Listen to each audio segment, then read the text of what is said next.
The live TV, सच सबसे आगे।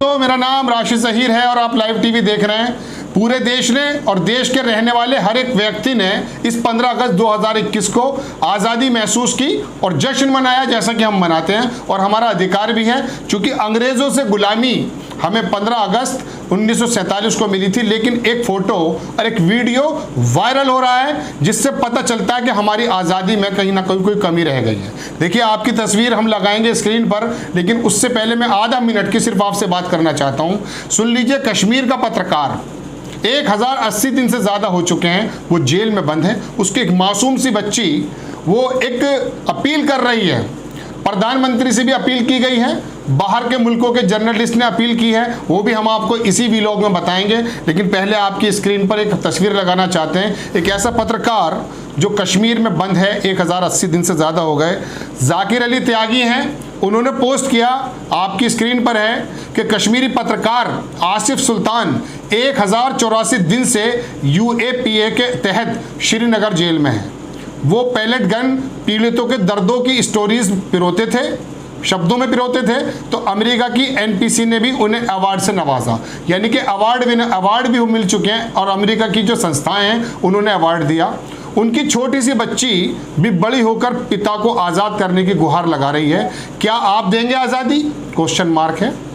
अगर आज़ादी देते तो जश्न आज़ादी मनाओ। इस पत्रकार का लिखना यह है कि अगर इस तरह की आज़ादी दे दें आप। अब देखिए, ये पत्रकार की शक्ल है जो आपकी स्क्रीन पर है, और वो बच्ची जो कह रही है, ये देखिए कि फ्री माई बाबा, यानी कि मेरे पापा को आप आज़ाद कर दो। तो जहाँ देश पूरा आज़ादी की हवाओं में सांस ले रहा है, वहाँ एक पत्रकार अपनी कुछ स्टोरी के लिखने की वजह से जेल में पड़ा है, और उसको लगभग 1100 दिन होने वाले हैं। कितने होते हैं 1100 दिन? 365 दिन का एक साल होता है, यानी कि 3 साल से ज़्यादा उसको हो चुके हैं। उसकी वाइफ, उसकी माँ, उसका बाप और उसकी बच्ची जब थोड़ी बड़ी हो गई है, वो भी हम आपको दिखाएंगे। उसकी एक अपील है कि इसको आज़ाद कर दिया जाए यदि ये गिल्टी नहीं है तो। अब गिल्टी है या नहीं, ये हम आपको दिखाना चाहते हैं वीडियो के माध्यम से। कश्मीर की इंग्लिश की मैगजीन नरेटर में ये काम करता था। इसने कुछ स्टोरीज़ की जो पुलिस को समझ में नहीं आई और उसको उठाकर ले गई। एडिटर का कहना है कि 20 से 25 गाड़ियाँ आई। हमें लगा कि कितना बड़ा केस होने वाला है, लेकिन बहुत छोटी बात निकली कि स्टोरी लिख ली। स्टोरी लिखने पर इसको 3 साल से ज़्यादा जेल में पड़े। अब हम आपको ये भी बताना चाहते हैं कि स्टोरी जब इसने कर्नल के संबंध में लिखी, देशभक्ति में लीन होकर लिखी, तो इसको जो है कुछ नहीं कहा गया। लेकिन जैसे ही इसने स्टोरी डिफरेंट और सिस्टम के थोड़े खिलाफ लिखनी शुरू की, इसकी जगह जेल हो गई। हम आपको पहले वीडियो दिखाना चाहते हैं कि इसका एडिटर का कहना क्या है और उसकी माँ का कहना क्या है, उसके फादर का कहना क्या है, उसकी वाइफ का कहना क्या है। और इसकी बच्ची जो बहुत छोटी थी उस समय, अब थोड़ी बड़ी हो गई है, वो पैम्पलेट लेकर खड़ी है। और प्रधानमंत्री नरेंद्र मोदी से भी अपील की गई है, वो भी हम आपको बताएंगे। और क्या अपील की गई है और किस तरह का रिस्पॉन्स सरकार की तरफ से आ रहा है और ये परिवार क्या चाहता है, ये आप पहले देखिए। मेरा नाम तारिक अली मीर है, मैं मैनेजिंग एडिटर हूँ कश्मीर नरेटर का। अचानक पुलिस की रेड होती है और उसे गिरफ्तार किया जाता है। और रेड भी कोई मामूली रेड नहीं थी, कम से कम 20-25 गाड़ियाँ थी पुलिस की, पूरे एरिया को कॉर्डन किया गया। और शुरू में हमें लगा कि शायद कोई क्योंकि कॉन्फ्लिक्ट एरिया है, कुछ भी हो सकता है, पर्सनल एफिलिएशन किसी की भी कहीं भी हो सकती है, तो हमें लगा शायद कि कोई बहुत बड़ा इशू होगा, कोई बहुत बड़ा मामला होगा और police will come with evidence in A press conference की वो एक्सप्लेन करेगी। लेकिन तब से अब तक ऑलमोस्ट अब 10 महीने होने को है।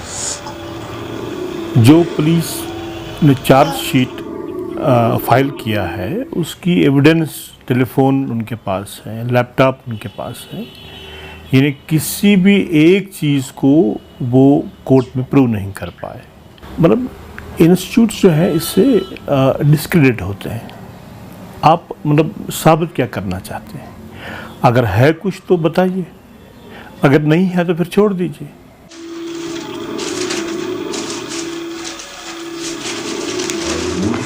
कोई एविडेंस नहीं था, तो जब उनके पास कोई एविडेंस नहीं था तो उन्होंने हमारे घर पे ऐसे रेड क्यों किया? वो भी इतनी रात को 60 आर्मी आए यहाँ पर। तो उसने एक कहानी लिखी द राइज ऑफ बुरहान, उसमें ये हो गया कि उसने जो ही वो स्टोरी लिखा तो पुलिस के फ़ोन कॉल्स आने शुरू हो गई कि आपने ये क्यों लिखा, कैसे लिखा, कॉल आने लगी, उसकी एडिटर को भी फ़ोन करने लगे, तो उन्होंने कहा कि इसको हमारे पास ले आओ, इज़ अ जर्नलिस्ट, इसका कसूर कुछ नहीं है, उसने कुछ ऐसा नहीं किया, अगर उसने किया तो वो एक टीम वर्क होती है, तो उसी को पनिश क्यों किया जाता है? वो तो टीम वर्क है, जो उसको अफसर एडिटर बताता है तो आप इसको स्टोरी, उसने लिखी स्टोरी। और 10 महीने हो गए, उनके खिलाफ कोई एविडेंस नहीं है। बस मेरी यही अपील है कि उनको जल्द से जल्द रिहा किया जाए। इसी रिपोर्टर ने, यही रिपोर्टर इसी मैगजीन में 3 महीने पहले मेजर कर्नल पुरुषोत्तम, जो कि PRO था, जो जर्नलिस्ट को बचाते बचाते एक सुसाइड अटैक में मारा जाता है, पहली मर्तबा उसका प्रोफाइल किसी लोकल मैगजीन में हुआ है, यही रिपोर्टर करता है। यानी इसका मतलब है कि जो कंटेंट आपको लगता है कि आपके हक में है, तो तब ये एक जर्नलिस्ट होता है, और जब ये उसका दूसरा पहलू दिखाता है तो उस वक्त ये जो है ये एक मिलिटेंट होता है, टेररिस्ट होता है।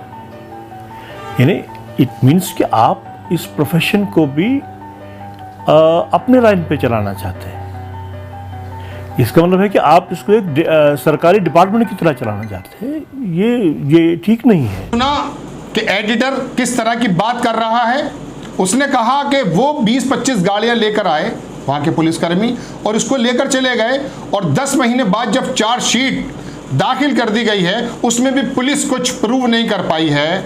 अगर वो प्रूव नहीं कर पाई तो उसको छोड़ा जाए। ये खबर भी हम आपको, जो आपने वीडियो देखा है, ये काफ़ी पुराना है, लगभग 1.5 साल 2 साल पुराना है, और उसको भी समय गुजर गया। अब कौन कौन से मीडिया संस्थानों ने इस पत्रकार की रिहाई की गुहार लगा ली, लेकिन जर्नलिज्म की भी अब कोई बात नहीं रह गई है। पहले पत्रकारों की बात सुनी जाती थी और सरकारें हिल जाया करती थी, क्योंकि उनकी गलतियां, उनकी नीतियों पर सवाल उठाने का काम जर्नलिज्म का था। लेकिन 90% जर्नलिज्म क्या कर रहा है, जर्नलिस्ट किस तरह के हो गए, अपने ज़मीर को किस तरह से बेच चुके हैं और इस चौथे पिलर को ख़त्म कर चुके हैं। लेकिन उसके बावजूद हिंदुस्तान के अंदर और हिंदुस्तान के बाहर अल जजीरा तक ने इस पत्रकार की रिहाई के बारे में लिखा, लेकिन सरकार के कानों में उन जर्नलिस्टों की, उन मीडिया संस्थानों की कोई बात नहीं पहुँचती। अब आपको मैं दिखाना चाहता हूँ कि कौन से वो लोग हैं। देखिए, सबसे पहले खबर आपकी स्क्रीन पर हम लगाते हैं।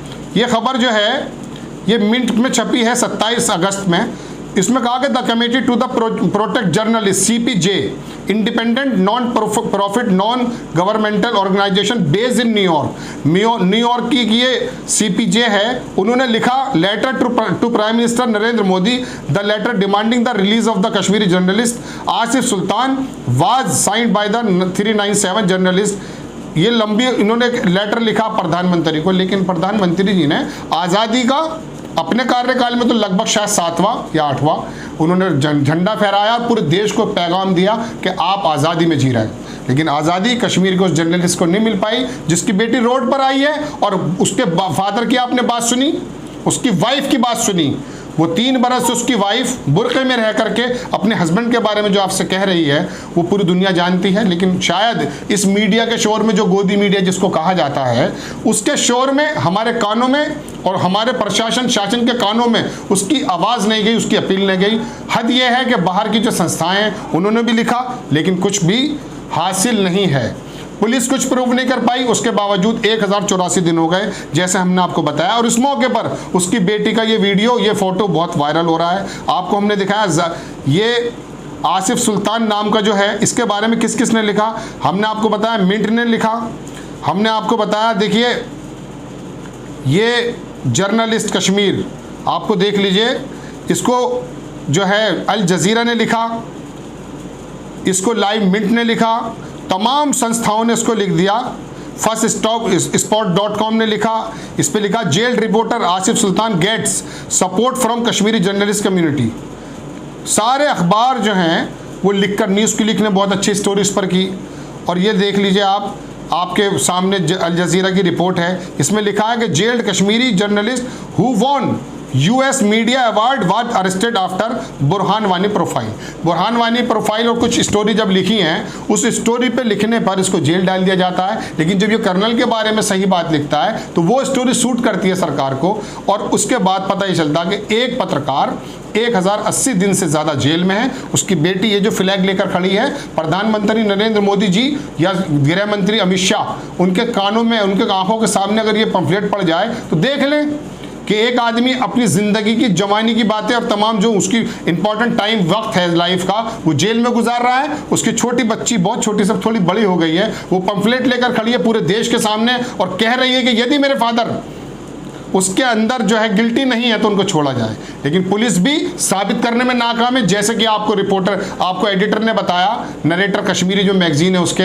लेकिन अब हो ये रहा है कि इस राजनीति में कश्मीर को दबाने में या एक पर्टिकुलर समुदाय को दबाने में ये चीज़ें आ जाती हैं, अभी बाहर निकल कर जाती हैं। फिर क्या होता है, आखिरी बात कह के अपनी बात खत्म करता हूँ। 37 प्रेडेटर्स, आपने सुना होगा प्रेडेटर्स, यानी कि जो शिकार हैं। एक अखबार रिपोर्ट लिखी, आपकी स्क्रीन पर लगाऊंगा मैं ढूंढ कर अभी, कि उसके अंदर लिखा है कि नरेंद्र मोदी जी भी और हमारा भारत भी उन 37 देशों में शामिल हो चुका है जहां पर पत्रकारिता का दमन है, और प्रेडेटर्स के रूप में नाम दिया गया नरेंद्र मोदी जी को। उसके अंदर जो तुम याद, उत्तर कोरिया का जो शासक है, म्यांमार का जो शासक है, इमरान खान, चीन का जो है, रशिया के लोग, इन लोगों को, जहां पर जिन देशों के अंदर पत्रकारिता का दमन किया जाता है, बोल नहीं सकते हैं, वहां पर भारत को रख दिया गया है। जबकि हमारे यहाँ, एक आपको बता दूं, सिर्फ यही था कि फ्रीडम ऑफ स्पीच। जब मैंने आपको एक बार पहले ही बताया था, दोबारा बात करके अपनी खत्म करता हूं, कि एनडीटीवी के जो अर्नब रॉय हैं, जब चीन गए, उनसे कहा भारत में ऐसी कौन सी चीजें जो चीन में नहीं है, उन्होंने कहा भारत में फ्रीडम ऑफ स्पीच है। आज उसका गला घोटा जा रहा है, और ये बड़ी रिपोर्ट, ये बच्ची जो पंफलेट लेकर खड़ी है आपके सामने है, और पत्रकारिता का जो चौथा पिलर था उसको कैसा दबाया जा रहा है या अपने अधीन किया जा रहा है, इसकी जीती जागती रिपोर्ट इसके ऊपर है, जो हमने आपको दिखाया कि बच्ची, और ये फ्रीडम, ये आज़ादी इस बच्चे और इस परिवार के लिए, इस जैसे सोच के लिए बिल्कुल आज़ादी नहीं है। आज़ादी तब होगी जब इस तरह के लोगों को आज़ाद कर दिया जाएगा और वो अपनी बात खुली हवा में कह पाएंगे। द लाइव टीवी, सच सबसे आगे।